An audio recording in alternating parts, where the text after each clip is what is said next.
While I'm going to ask some basic questions to each one of you, even though your testimony probably would have already told us what your answer is going to be, I just want to make sure that it's out there so that we can get these principal positions on record.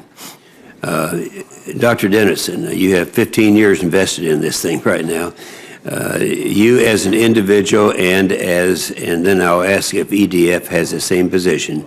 Do you have an official position supporting or opposing this bill? Senator, I personally and EDF supports this legislation as a solid compromise. Thank you. Dr. McCabe, what about the March of Dimes? The March of Dimes has not endorsed this legislation, but we support the beginning of a dialogue. We think it's time. It's 40 years. I was a resident 40 years ago, and those in the room can see that was a long time ago. We deserve, our vulnerable women, children, infants deserve this. So we support the law. We think it's an important place to start, but there's a long way to go. That's very good. Thank you. Dr. Goldman. Yes, I think as you heard from my testimony that I do support this legislation, at the same time recognizing that there are avenues that could be taken to make it stronger. I see. And General Frosch, does the state of Maryland have a position on this bill? Well, Mr. Chairman, I'm speaking for myself as Attorney General. All right. So that answers no. I do not support it with the preemption provisions. I see. Mr. Cook, I think we know what your answer is.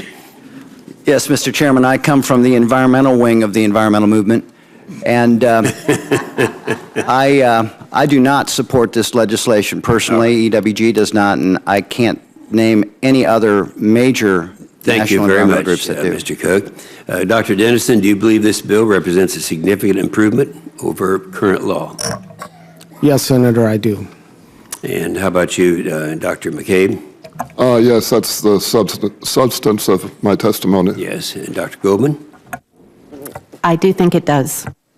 And Dr. Dennison, do you believe this bill significantly increases protections to public health, including for the most vulnerable, like the children and pregnant women? I do, Mr. Chairman. Dr. McCabe?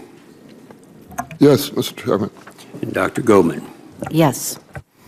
This question would be for Dr. Dennison and Dr. Goldman. If Congress fails to pass a bipartisan TSCA reform bill, what are the chances of all Americans being protected from chemicals like asbestos? Mr. Chairman, I believe those prospects are very low. I think you would continue to see the same pace of progress that we have seen since 1976. Thank you.